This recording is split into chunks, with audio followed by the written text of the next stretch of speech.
Welcome back, everyone, to Power Word Crit. I am your Dungeon Master, Corin, and today with me are...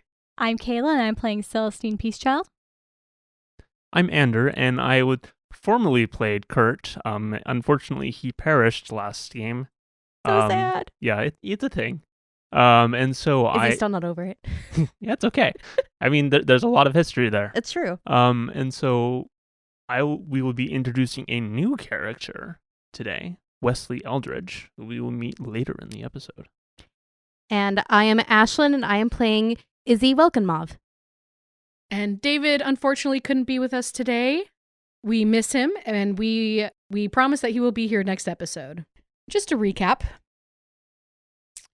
last episode continued the fight at the Sanctuary of Chantea. It got really dire for a moment there. The party got split, and then things happened, and unfortunately, we lost Kurt. We also lost audio. We also lost audio, which is unfortunate. Yeah, it was about halfway through or so, and we just realized that it was just like, oh no, it stopped recording, and like at a really critical point. Mm-hmm. It was very saddening. It really was. Yep. I think that's why Kurt's death made me even more depressed. Right. Yeah, unfortunately. Happened off camera. Yeah, unfortunately, we missed the first two fails, and we realized right before the third fail. Unfortunately, we lost Kurt in the foray, but fortunately, Usarker managed to persuade the people inside the sanctuary that it was safe to come out, and quickly, once they unbarricaded the doors inside, they quickly came to your guys' aid, and was able to save Izzy and Celestine. They took care of the Dragon Claw for you. But unfortunately, they could not save Kurt.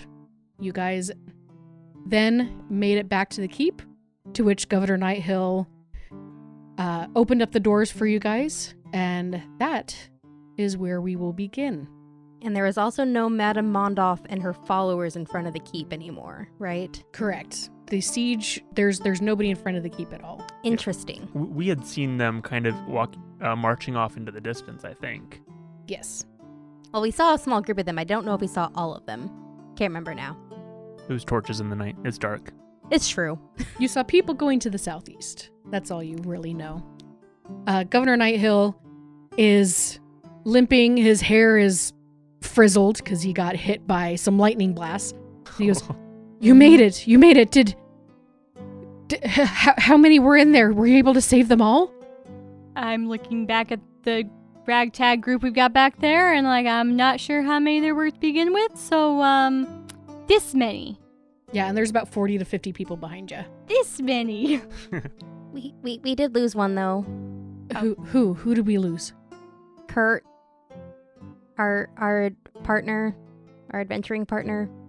Oh no, I am so sorry. And we're carrying his body into the keep.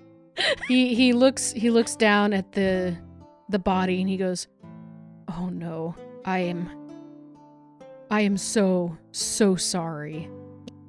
And Izzy's just crying. He beckons over to one of the guards and says, Go get a clean cloth.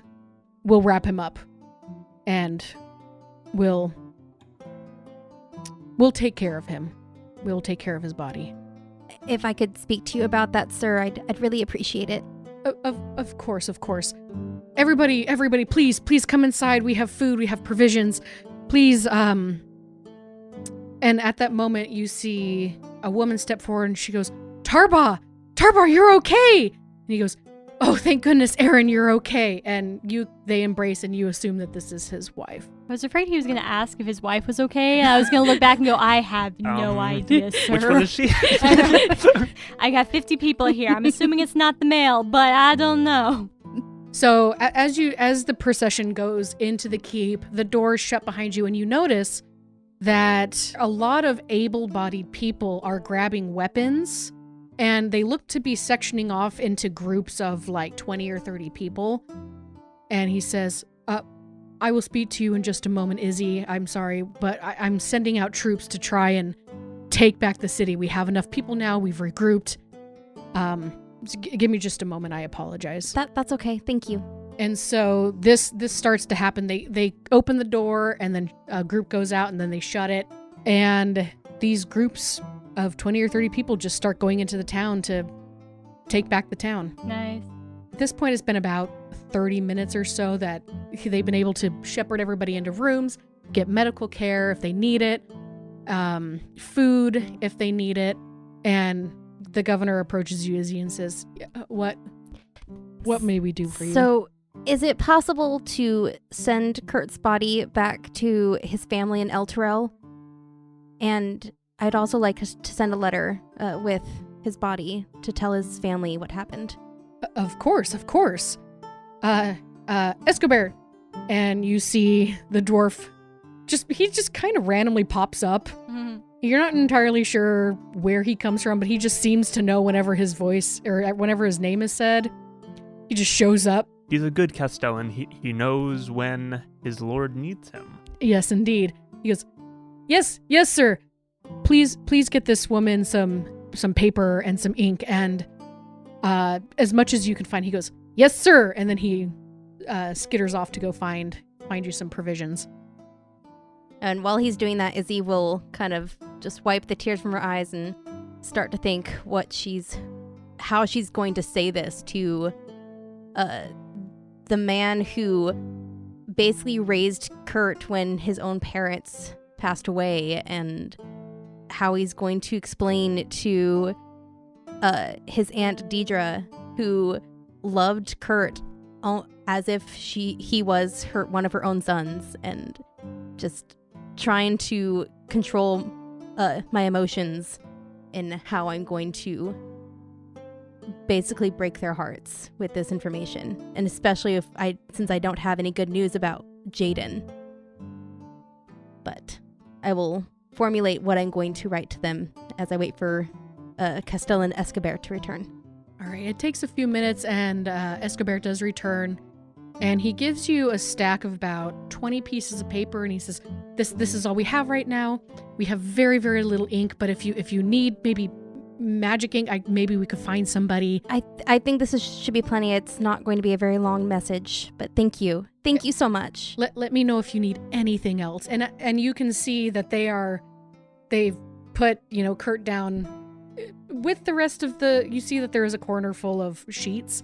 They kind of put him off a little bit to the side, so he's still in the group, so people know that this is unfortunately a deposit of bodies.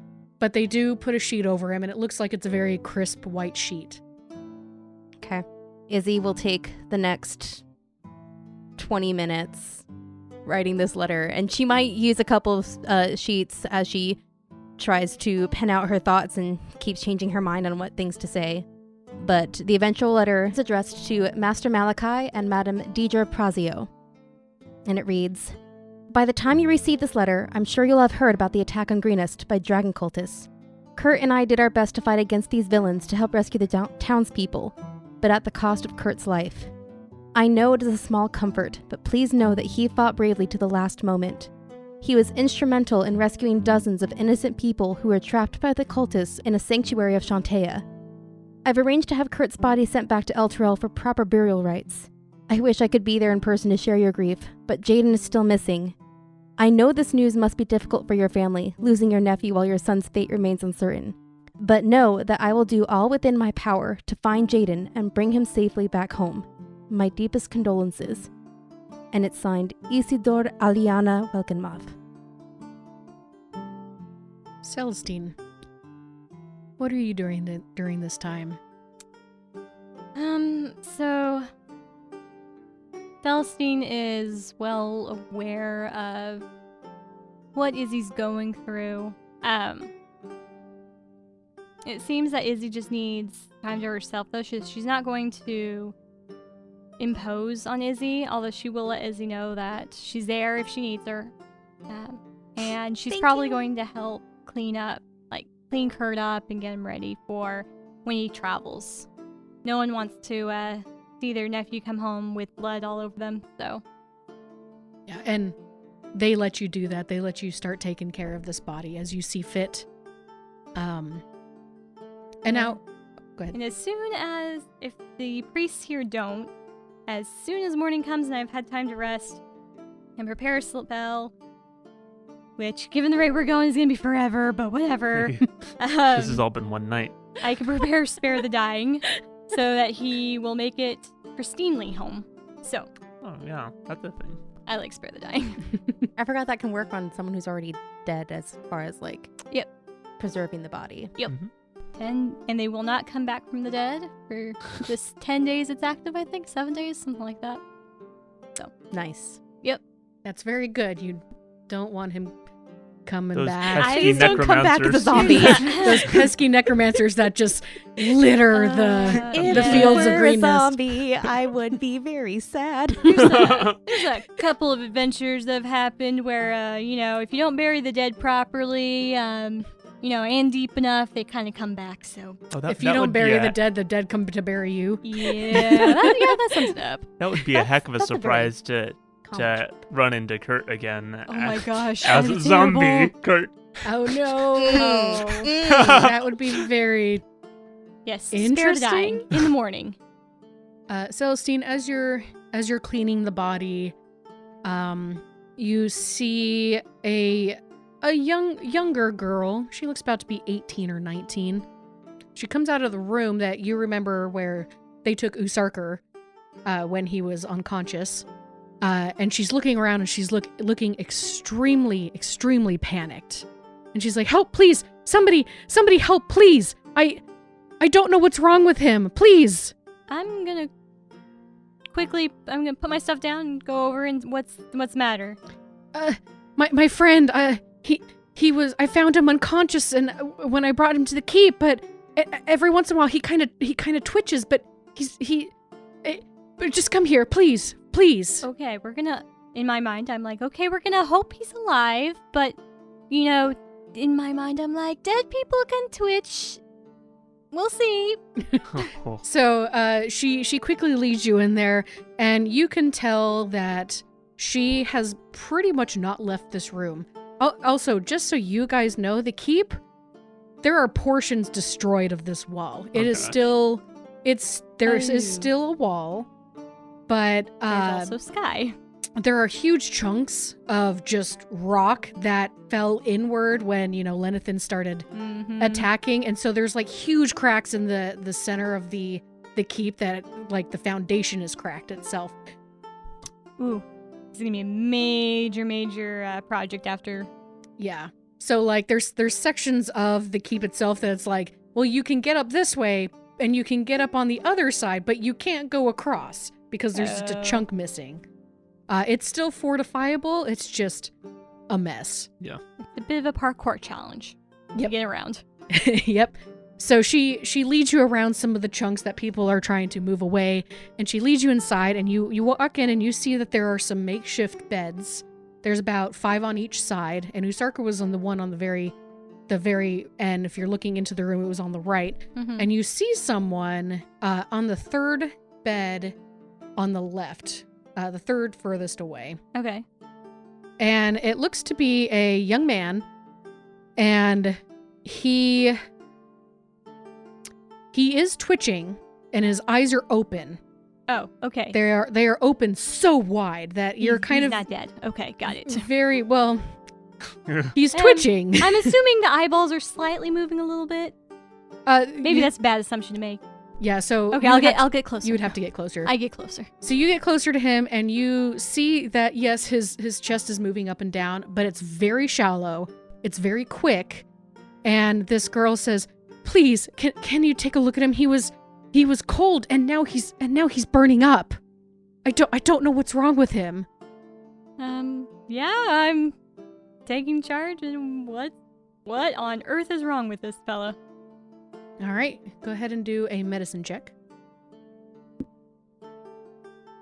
23. Ooh. All right, so I rolled really well on that one. Yeah. Which is good because I am very curious. What is wrong? That is bodes well very for good. the night. So you take a look at him and you start touching him, and he is hot, like almost you stick your hand on a gas burner hot. Like he's on fire. That's not healthy. So, Nor is that normal. Nope. So as you touch him, all of a sudden, you see his eyes look at you. And then we're going to fade to black. And we're actually going to go back in time a little bit. We're going to go back in time to just a little bit before sunset. Mm-hmm. The sun is close to setting. People are milling about. And we kind of close in on a shop. You see the keep in the background. The shop is fairly close to the keep. And we go inside this shop and we see a young man who is finishing bagging some items for a customer. The customer hands over some coin and says thank you and walks out. An older man, after a few moments, comes out from the back room and puts his hand on the shoulder of this young man and says, "Son, I'm proud of you. Carrying on the family business. You're gonna be great, son.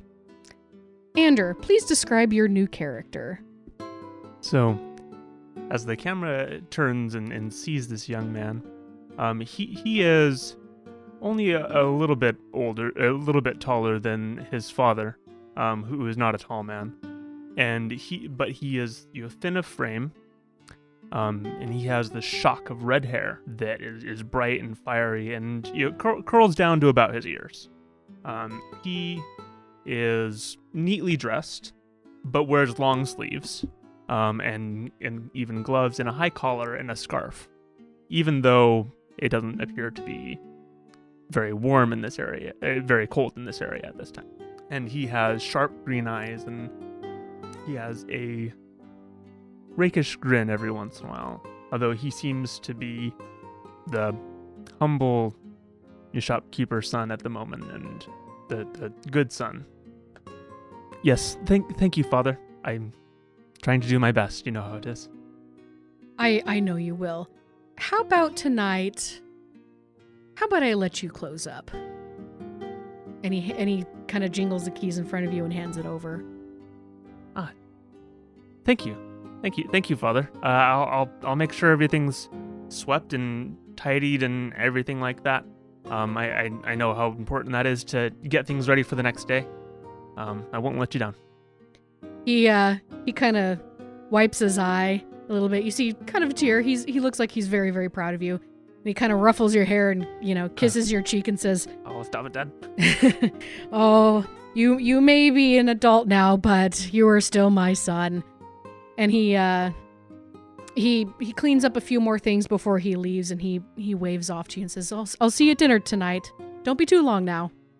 So yeah, I wait a few moments, and looking as my father walks out of the shop and things, and I've been at this for a bit, and I know how to do things very quickly and efficiently to be able to get things done as fast as I can, because I have a specific activity in mind that I need the time for myself. And after having gotten everything done in a matter of 5 minutes, because I had been doing small things to get things ready beforehand, I reach underneath the counter and pull out a violin and tenderly raise it up and begin to play a melody. And it starts slow and then speeds up and speeds up. And as I play, sparks and sparkles and things come off from the violin and things. And I begin dancing and around the various displays and such. And this is something that you can see he's very passionate about and very enjoys. And he's not the most talented, but he's pretty good. You start playing your violin, and you see the magic flowing around you, and it's a joyous time, and you kind of lose track of time. By the time you come back from feeling the music, you hear the sounds of running, and you hear the sounds of screaming outside the door. At first it was really faint, but as you start to listen to it, you realize it's getting closer and closer. So this happens like just as in like the middle of a melody, and he stops and cuts off, and then things kind of fade around and look out the window. What's going on? So you see a group of people running away, and like the children with them are crying, and they're trying to keep up, but they're slowing down. And you see a man bend over, pick up a child, and keep going. And then you see these small little dragon things running around going, I'm gonna get you, and you recognize them as kobolds. Kobolds don't normally come to Green Nest. Yeah, I think Wesley he's just shocked at this. He had no idea, no expectation of this, and is frozen. Just as you see this group walk by, you hear right above your head, and you look up, and you see a 4-legged dragon creature hissing at you. And then you also see 5 more kobolds go, Hey, he found a shop. Let's go check inside. And you were immediately rushed by what looks to be, as the listeners now know, is an ambush drake, as it jumps right in front of you, and 5 kobolds start heading towards you. And you cannot get out. You are trapped. Yeah. Inside. What do you do? The drake lands down in front. Right in front of you. Yep. Okay. Shut the door in its face. Yeah. I'm serious. Yeah, I think that's depends on the door. If it's glass, you're screwed. Hopefully it's wood. So I back into the shop and shut the door as quick as I can. All right, I'm going to need you to make a dexterity check. I could probably do that. Ooh. Are you more dexterous than Celestine is? I mean, Celestine's... That's not a high bar, right? No, it's not. With your how negative? So. -2. So I have a +2. Much better. Oh, and yes. I rolled an 8, so we're at a 10. Dead average. Okay, well, you managed to beat the ambush drake. And so you managed to slam this door in front of the ambush drake's face. However, it's starting to bang against this door, along with 5, or I guess 10 clawed hands trying to get into this door. What do you do? I'm going to lean up against the door and look around the shop to see if I can find something big and heavy to put up against the door. There's a couple displays that I see nearby, but I think they're probably full of glass and things that I don't necessarily want to push down. Go ahead and do a quick investigation check. The door at this point is starting to splinter because this drake is actually very heavy. Yeah, that is a total of 20. All right, so you managed to find a long pole that is usually used to It's the candle lighting pole. Yeah, it's the candle lighting pole. To get those high chandelier lights. You see that? You actually do see like a couple hose in the back.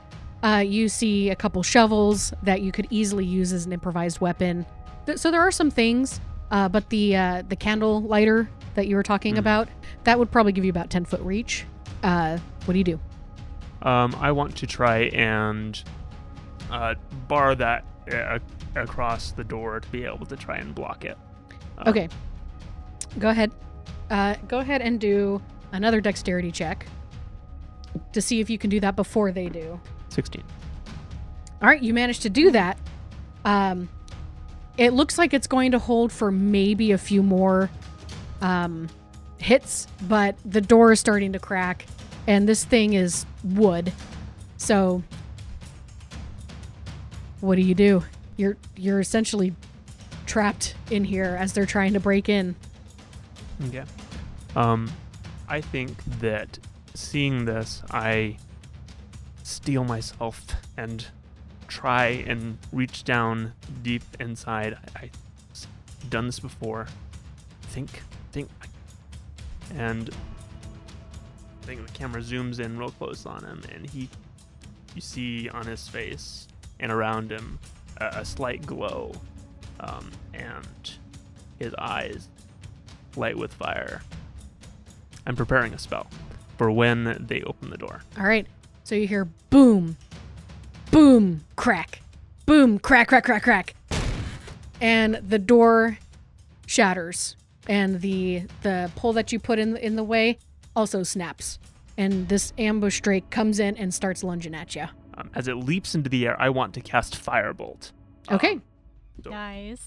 from my eyes and nostrils and mouth, we see this burst of fire. Is that a ranged attack or is that a saving throw? The ranged spell attack. Okay, go ahead. Total of 21. That hits. Go ahead and roll damage.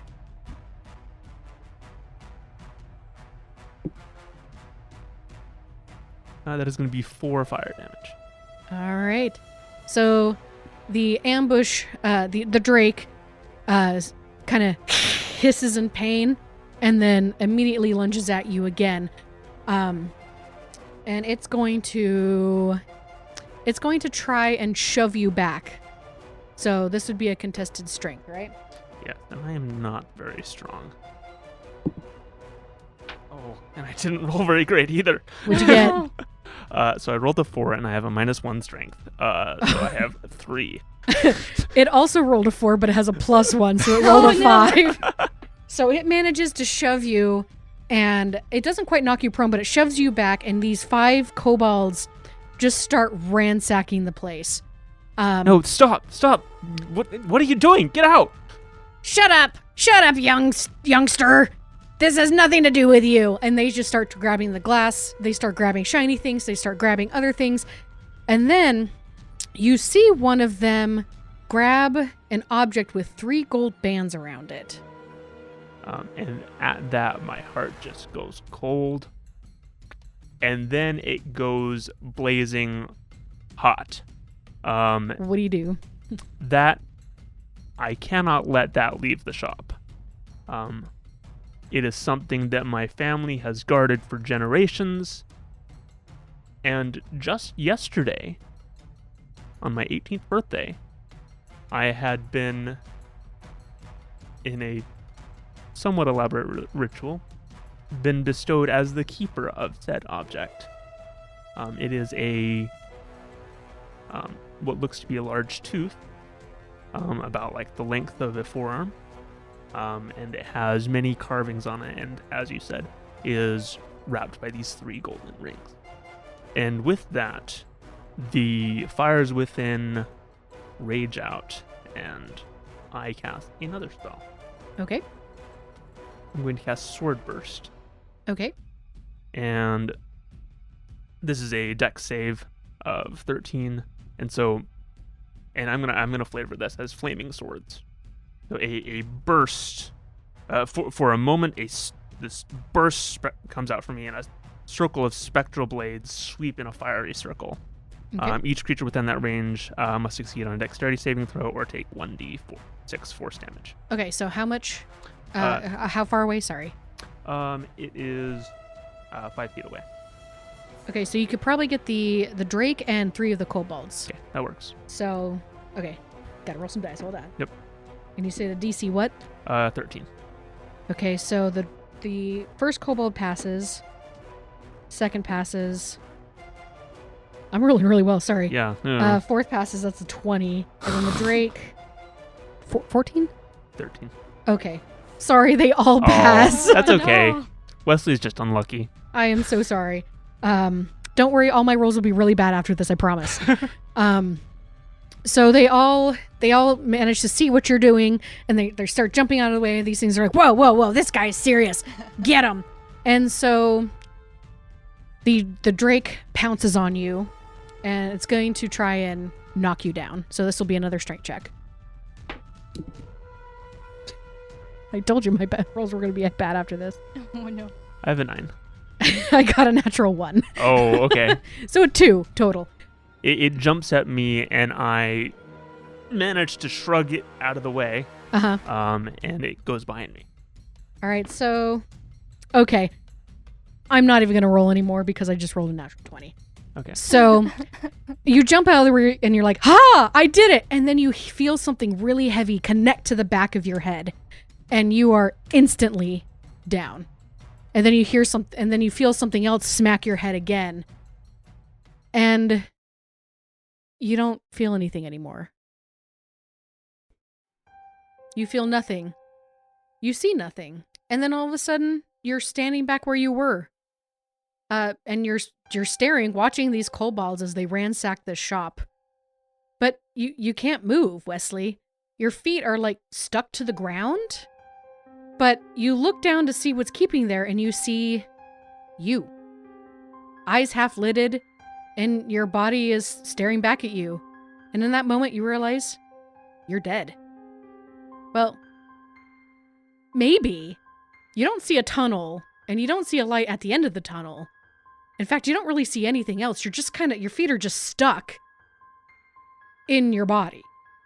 What do you do?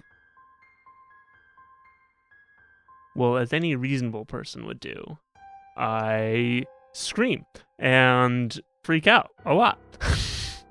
And try and pull out my feet and do anything and everything I can to get out and try and stop the kobolds and things, but all to no avail, I assume. Unfortunately, all to no avail. Every time a kobold comes by and you try to grab him, your arms just go straight through him.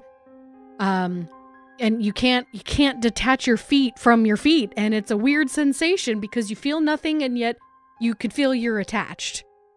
And you watch helplessly as these kobolds and ambush Drake just ransack this store. And then you see one of the kobolds holding that object. That, what did you say, was a forearm length? Yeah. Forearm length object with 3 gold bands around it. It's a really big tooth-looking thing. Big tooth-looking thing. You tried so hard to protect. And as you see the kobold start to leave, it twitches in its hand. The kobold looks down, confused, shrugs, and then starts meandering her way towards the door of the shop again. The object twitches again. And abruptly, you see one of the golden rings snaps off and hurls in your direction. The force of it impacts your left wrist and nearly dislocates your arm as your incorporeal body recoils in shock. A second ring snaps and flies towards you, impacting your right wrist just as hard as the first one. Searing hot pain overtakes you as you feel these golden bands turn into molten liquid, searing themselves into your spirit's arms. You look up just in time to see the third and final ring snap. It impacts your throat, and you fall backwards. You and your spirit form brace for an impact, but you don't feel it. Instead, you see black. A void of nothingness, followed by an ear-piercing roar. 4 lights suddenly flash in the darkness. You look up and you see a dragon. No, wait. Two dragons. No. 5? No, wait, hold on. It's a 5-headed dragon. It looks at you, and all 5 heads lunge towards you. You can't breathe. Water is now all around you, a light shining from above. 4 lights. No, it's 4 lights. They're far away, so far away. Wait a second, you can't breathe. Wesley, you can't breathe. You start to panic. And as your body starts clawing its way, trying to find purchase in any sort of water, suddenly you can breathe again. But there's chains around your arms, and around your neck, and around your legs. They dig into your flesh, and it hurts so much. You see those 4 lights shine above you, but something's wrong with one. It's dimming. Why is it dimming? 5 heads again, all staring at you, mocking you, taunting you. But three of them look wrong. They're sagging. No. Hold on, no. Their bodies are sagging. But wait. They're not sagging. You're sagging. You're melting into the ground. You look around for help and see those 4 lights again. Actually, they're starting to look like people. You see 4 people standing beside you, but one is dim. So dim, as if it's dying. He's dying. And then, you're standing in front of the sanctuary of Chantea. It's dark outside, but a large fire behind the building's walls illuminates 3 bright figures standing over a man on the ground. The man isn't moving, and the light around him is dim. And then, it's gone. And you turn to look around, and you see the man on the ground, but also that man standing next to you. Real sad, ain't it? Yeah, that was you on the ground there, wasn't it? You're dead. Yep. Certainly looks that way. Am I dead? Not yet. Right, so there I was, drifting off to my eternal reward, and this old fart of a golden drake stopped me and said somebody needed a hand. I can only assume that's you. He said it was time to seize your destiny as Keeper of the Fang or some such. Lots of flowery language and whatnot, but the gist is you gotta get it back from the folks who took it. Else some real bad stuff is gonna happen. Doom, destruction, the whole lot. No, I figure that's a lot to shove on a young kid like you on his lonesome. So I says I know some folks here who can help you out. So here I be. Here you be. And here they be. They're good people. Izzy there has been with me through thick and thin. Nearest I got to a sister there. Don't know the others as well, but they got good heads for when things get rough, and they'll see you through it. But where do I even start? What was all that? Did that golden drake, was that Agmar Cree? The golden dragon? Did he send you to talk to me? It's just so much. Don't worry about it, kid. I'm sure you got it. You'll figure it out. You're smart. Well, I gotta get going. I can hear them big trees calling, you know. But you gotta do one thing for me. You look out for Izzy and help her find my brother Jaden. The Cult of the Dragons got him. And from the sound of things, they got this fang of yours too. Good luck, kid. The figure turns around and starts walking towards the keep. It takes about 10 steps and then it disappears. Wait, don't go! And as you say that, you feel that searing hot pain in your wrist and on your neck again. And you look down and all of a sudden those golden rings snap again and fly off in a southeast direction. And then you wake up and you are on fire. Celestine. Yep. That medicine check you had, what was that number again? That was a 23. Is This- he on fire? He's not on fire, but he is suffering from severe heat stroke. He needs help immediately. I'm Don't trying- go! I've gotta get! Summer camp experience. What do you do? Lots of water, right? Yeah, water, ice under the Oh, that's armpits, take off the cloths, you know. Okay, I'm gonna tell the girl to go get water and cool water if possible immediately, and cloths. Okay, I can do that. Help! Somebody, I need cold water and cloths, and she runs off. Wesley, you recognize Erica. Yeah. You recognize Erica, and she's running off. And you see a blonde-haired, middle-aged woman standing over you, and you've never seen her before, but you can tell by the symbol around her neck, right? Yeah, she has a symbol of Tempest around her neck. She's also got a symbol of Tempest on one of her shoulders, and she has an odd skull-shaped image on her other shoulder, on her pauldrons. Mm-hmm. You, Wesley, see her. You don't recognize her at first, but you start remembering the vision or near-death experience that you just had. And you start remembering the forms of the people that the person whose dim light told you about. And you recognize her light as one of those three that were standing over that body. This is one of those people that the guy who stopped you in your dream told you to stay with. So I think that he's been like uncontrollably shaking and, you know, sweating and all these kinds of things, and then on that realization he stops. Like, You were there. Like, I've been in a lot of places, honey. Let's try to get you cooled off now. You were in my dream, and there were others.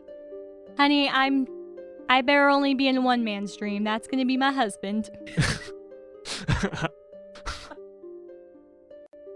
So Izzy, you see, as you were writing this letter, you do see Celestine following a panicked girl, and then the panicked girl coming out saying, "Help! I need cold something. Someone please help." What do you do?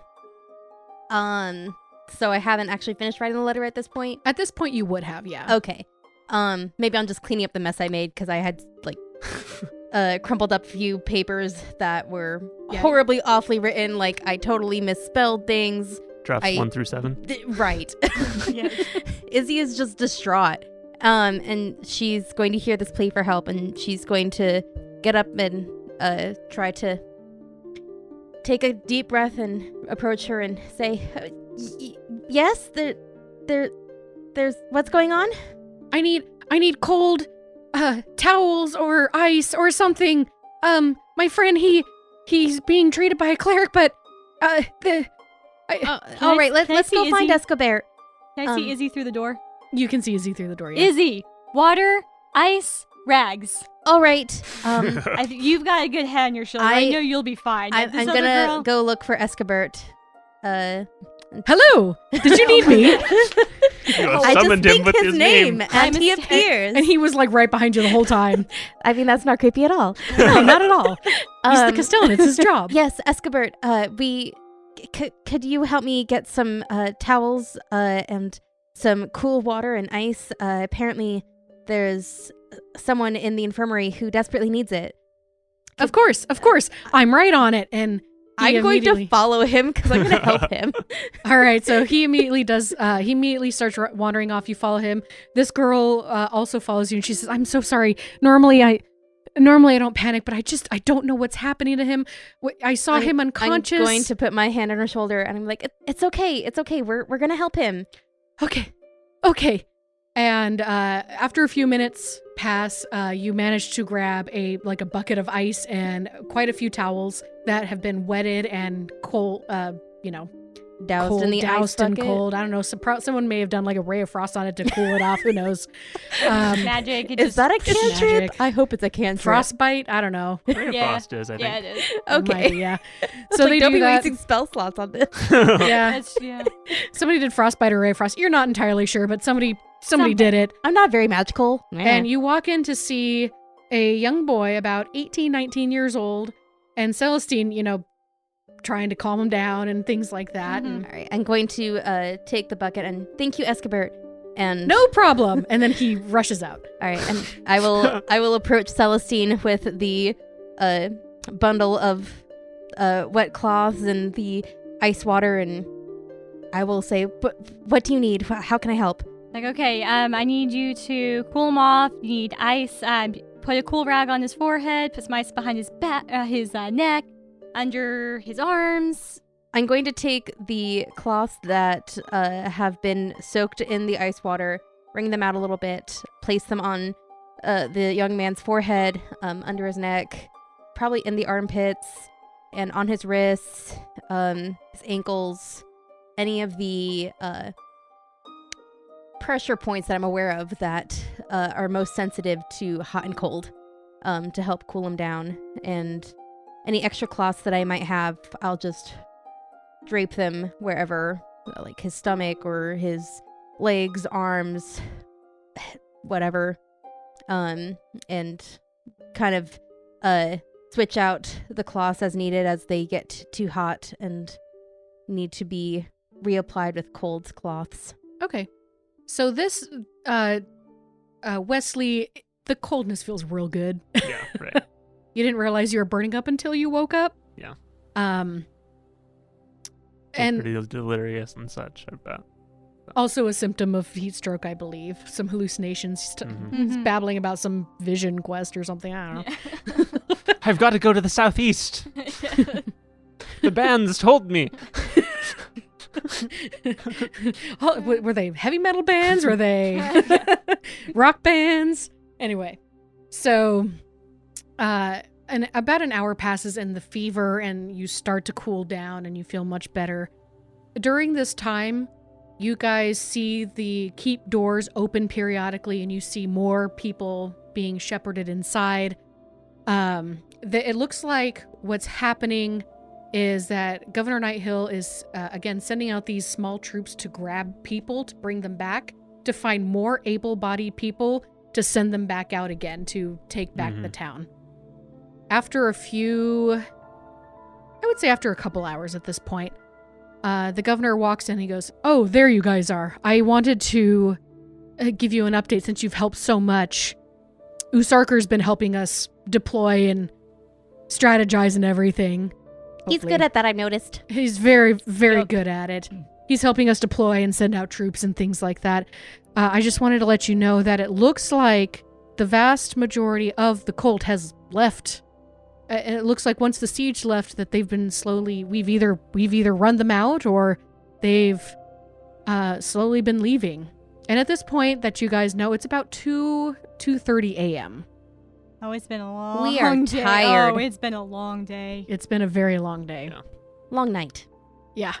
You also see a bunch of very strong men and women grab a portion of the wall that's just right in the middle of that common area, that outdoor common area, and they heave it up and they're trying to move it so it's not blocking, flow of traffic because it's really in the way and it's starting to get real crowded in here.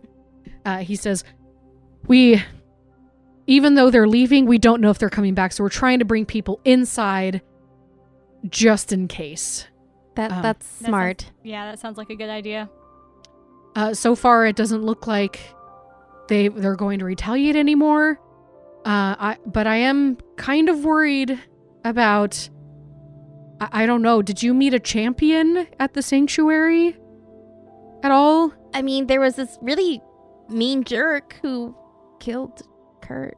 Yeah, he was called the Dragon Claw. Was that what he called himself? But he didn't say champion. No, Leosin called him Dragonclaw. I don't know if that was his name, though. But no one said anything about champion, and we definitely didn't see Lady Mondoth.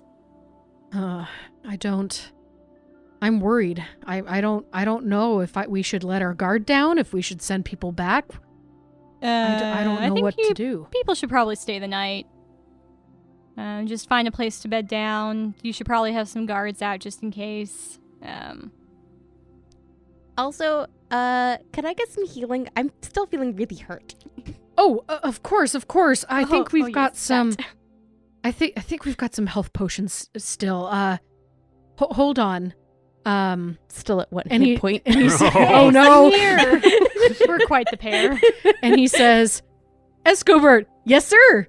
Oh my gosh, I love And Escobert. he's in front of the governor at this point. He's not teleporting, but he's just there. Are you sure he's not teleporting? You're not sure? You want to do an Arcana check? No. Okay. Who knows at this point? He goes, "Yes, sir. Do we have any other health potions left? If we do, please grab as many as you can and bring them here." And he goes, "Yes, sir." And he runs off. In the meantime, it's very quiet. Wesley, you're feeling much better that you can stand now at this point. You don't think there's going to be any... Celestine, you don't think there's going to be any lasting effects. Heat stroke is very dangerous, but it's kind of confusing how he got heat stroke. Yeah, it's not that hot, and I mean, you kind of need sun, usually. That usually helps. It's kind of nighttime. I'm very confused what happened. Izzy's just zoning out. And some taking a point- short rest. Yeah, at some Okay. point when things have calmed down like a lot more, I'd probably ask you what happened. So I think that You get 2 health potions, by the way. So it's 2 each Two or each? 1 Or each? 2 each. Yes. And 2d4 it's gotta plus supply 2. somewhere. So 4d4 plus 4. yeah. Is it 4d4 or 2d4? It's 2d4 plus 2 for a single health potion. Oh, got it. Sorry. But I I'm saying combining understand. it 4d4 plus 4. I understand what you're doing now. Math. Math. So, Wesley, what did you say you were going to do? Yeah, so I think that he had been, sitting on the bed, and Buttercup was nearby, or Erica Buttercup, that is her name. Wesley and Buttercup, yes, I did that. I love it. Yes, you did. But and he's like, oh, thank you, Erica, yeah, for getting me out. I don't know, I would have died. I thought I had died. She immediately launches herself at you and wraps you in a big hug, and she said, I didn't know what was going on, and Mom and Dad, they didn't make it, and I couldn't lose you too. I'm sorry. It's okay now. They're gone. Okay. And she's not letting you go at this moment. So, are we getting one party member or are we getting 2 party members? I'm just wondering here. Are you guys a package deal? I wasn't planning on taking Erica with us. Oh, this is there. Hello, DMPC. I have arrived. I mean, it could be a thing. Prepare for the tears. That's all I'm going to say. Oh, dear. No. Erica's got a very good career ahead of herself here in the Sanctuary of Gentia. So she will probably remain. Mm-hmm. And she seems like she has a level head on her shoulders when she's not under complete and utter distress and everything. crazy. Losing her family. And her town. And the more that you're seeing people come into the sanctuary or into the keep, I mean, even the most level-headed people seem to be like breaking down or having minor panic attacks. Like, this is very traumatic. Yeah. Oh, yeah. So it's not like everyone's like, oh, we're getting attacked by a dragon. It's like, oh my gosh, there's a dragon. Uh-huh. And like, yeah. And if you've ever seen like emergency responders, like during like natural disasters, a lot of them have to take time. They work for a few minutes and they have to take time and de-stress because it's just so overwhelming. And that's what's going on here. It's really like a disaster that's happened in Green Nest. And Celestine has to remind herself of that occasionally. It's been a long time, but she's had very, very similar experiences. So, I mean, it's been a while, but things like this bring it back and bring it home. That, she's lost her hometown too. So. Mm-hmm. This is very, very reminiscent. Not quite the same, but very reminiscent. And you see a lot of people acting the same way. So to answer Celestine's directed question, oh yes, of what happened, I think that he realizes like, oh yes, sorry, I didn't mean to ignore you, but my family shop was attacked and I was trying to prevent them from stealing our sacred artifact and trying to repel them, and I was hit from behind. Thank you both for helping me, all of you for helping me get back. But while I was unconscious, this will sound really weird, but I saw you. Both of you and another and a very big man. And I spoke to him, and he seemed like he was a friend of yours. And I gestured to Izzy, and he spoke very highly of you and called you his sister. Izzy's going to start crying again because that's all she's going to do this night. She's just going to hug you. Like it's been, yeah. She'll cry and she'll like, you talked to Kurt? I didn't get his name, but I guess so. He had a lot to say and gave me a message from Golden Dragon. Yeah, weird, I know. Yeah, I don't know what that is. But I have something that I need to do, and Kurt said that I can help you, and you all can help me. I need to get back the Fang of Agmar Cree. It's a legendary artifact that we've my family's been taken care of for generations. It's something that we don't advertise, obviously, but it's really important. And on the first night of watching over it, I lost it. Those kobolds took it. I really need to get it back, otherwise Greenest is in for a heck of a lot more trouble than it's already had. And I'm supposed to help find a brother, Jaden? You really did talk to Kurt. And Izzy stops crying.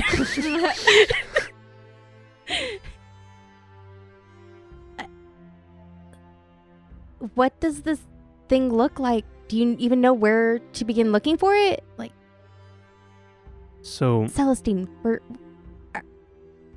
gonna help him, right? Like, he talked to Kurt. Celestine had actually not thought a lot about what was going on after this.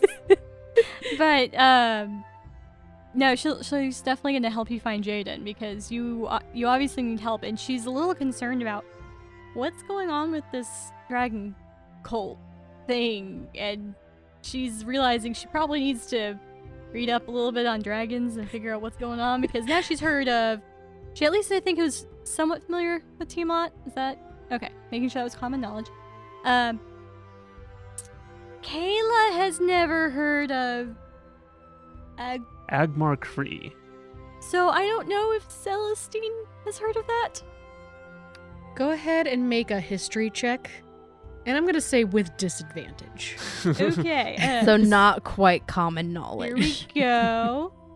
No Bahamut. Yeah, we're just going to go with low. No. You've never heard of Okay. Agmar Cree before. Okay. Sounds good. So yeah, Celestine, as soon as we get to dragon books. That's on our list.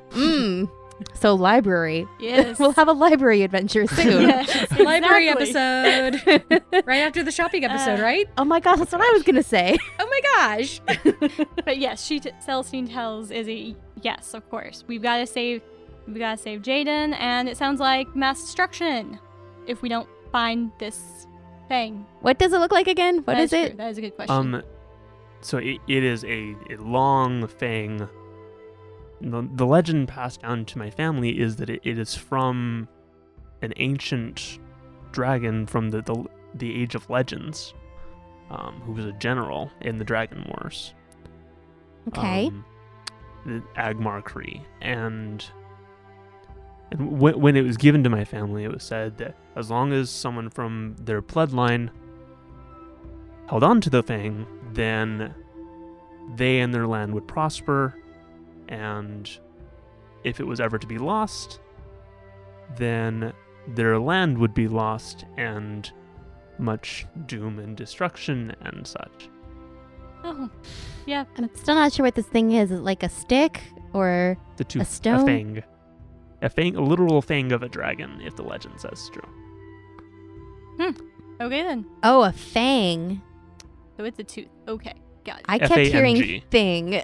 F-A-N-G. It's a fang. Yeah, the thing of Agmar Cree. It's this thingamabob. You know Sorry, the if I thing. I was didn't like, enunciate wait, that. what? Fang. As you guys are discussing this, about another hour goes by. It's about 3:30 in the morning. Oh my.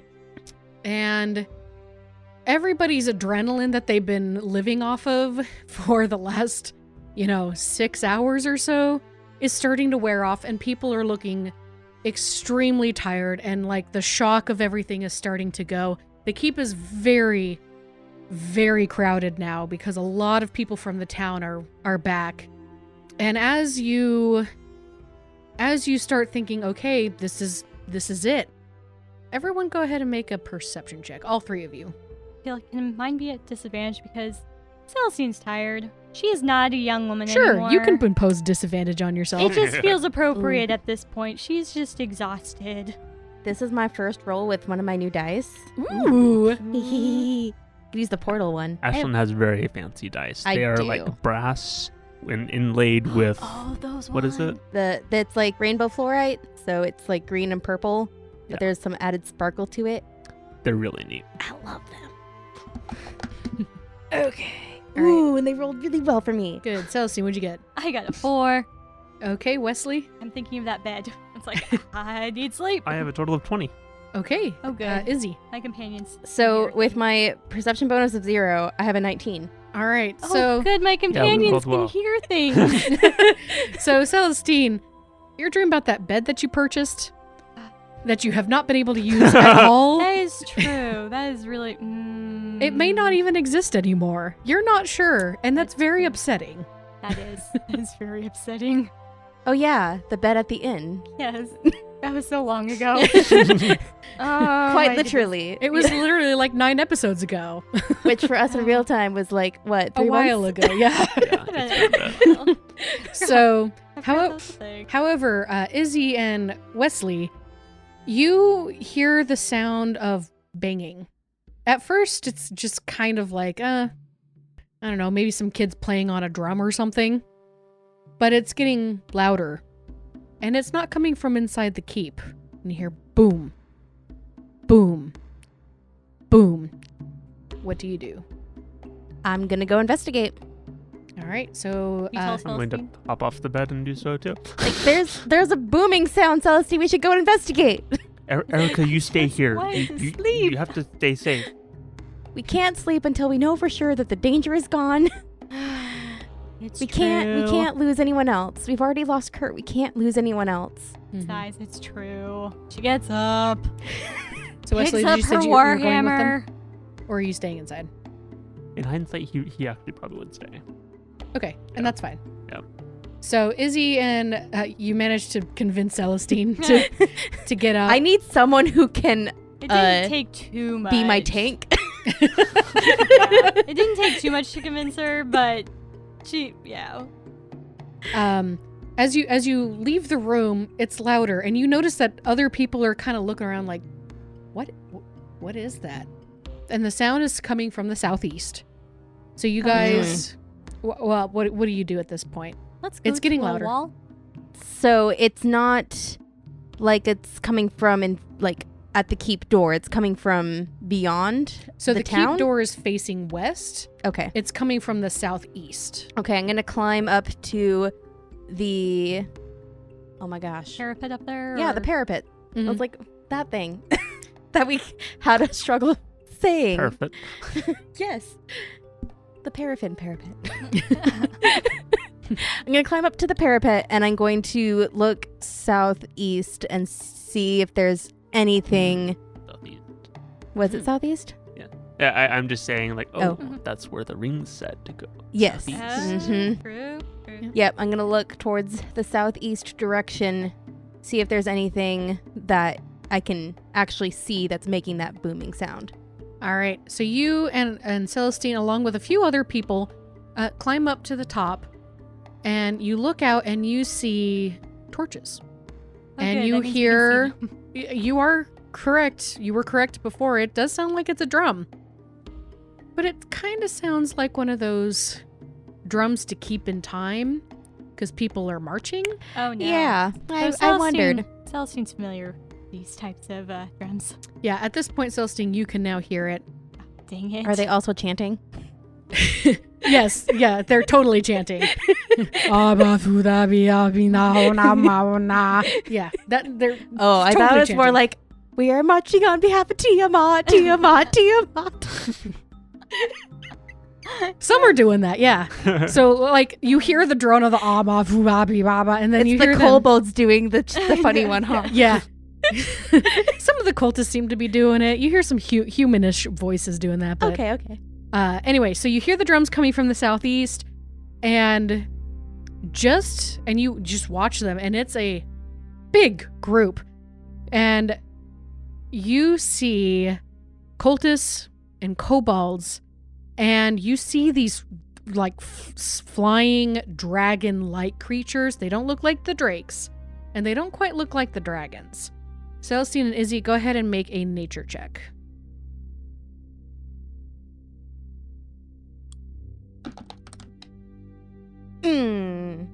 Not as good. 8. 8. Yep, I Celestine used got an different 8. dice this time. Maybe that's why. 2. All right, You have you're to not commit, quite. Ashlyn. You're not quite sure One what set these. of dice. Can't. I have to have 4. So you can't quite. You don't really know what these are. You've never really run into them. It's also really dark, but you can tell that they can fly because No. 4 of them suddenly raise their wings and kick off, and they fly over the keep, and you see that they're kind of this brownish color as they fly over, and they've got these long tails with stingers at the end of them. Oh. And they kind of do like a flying V formation over, and everyone's just watching in confusion, and some are scared. And you hear someone goes, "Wyverns! They have wyverns!" And suddenly, like, anyone who is not able-bodied just starts running into doors and into the rooms, and some are trying to get into the basement. I'm getting out my longbow. Good. That's a good thing to do. We're gonna couple of javelins and yeah, And go find my trusty javelin stand. mm-hmm. And then you see a 5th wyvern No. coming from behind, and it's carrying this very, very tall creature. And you see it touch down in front of this group, and it looks up, and it looks like a miniature blue dragon. It looks up at everybody on the wall and grins. And that's where we're going to end the session. The champion makes his no, appearance. I'm like, dang it. You get the champion. Thank you for listening to this episode of Power Word Crit. Stay tuned for more adventure on powerwordcrit.com or your favorite podcast streaming site. We'd like to end this episode with a little fun thing we call PS. We hope you enjoy it. And did you know she put the coin on the ground? The nerve of that child. Who does she think she is, forcing poor old ladies to bend over with bad hips? And then to make today worse, these little kobolds kept stealing my jewelry and tried to take my cane. Ugh. Did you just yawn at me, Captain? No, ma'am. That's the problem with youngsters these days. They think that they know everything already and refuse to listen to their dear old mothers just looking out for them. Goodness gracious, can this day get any worse? Come in already. Governor Nighthill asked me to bring Madame Helgren some tea. Finally! Why did this take so long? It's been ages since you left for the kitchen. It's only been 10 minutes, ma'am. Bring it here. My poor hip is acting up because of that darned blue woman and those idiotic kobolds. Who invited them into this town anyways? Back in my day, we would never allow kobolds to just run freely in the streets. And where do you think you're going, Captain? I have urgent captainy things to do, milady. Very urgent. Super duper, very, very, very urgent. Well, if you're leaving, who will keep me safe? I can't defend myself with this bad hip, you know. Well, ma'am, this strapping young lady is one of my best subordinates. She will protect you with her life. Please, sir, anything but this. If we survive tonight, I'll promote you a rank and give you an extra week's leave. Make it 3 weeks and a new crossbow. What are you two whispering about? Deal. Just giving her some instructions, milady. Pardon my leave, but I must go. Quickly. Goodbye. Thank you for the tea, my dear. At least someone has the decency to help a poor old woman in her time of need. Unlike some people, like that blue woman and her audacity to cut my pocket and force me to bend down with my bad hip.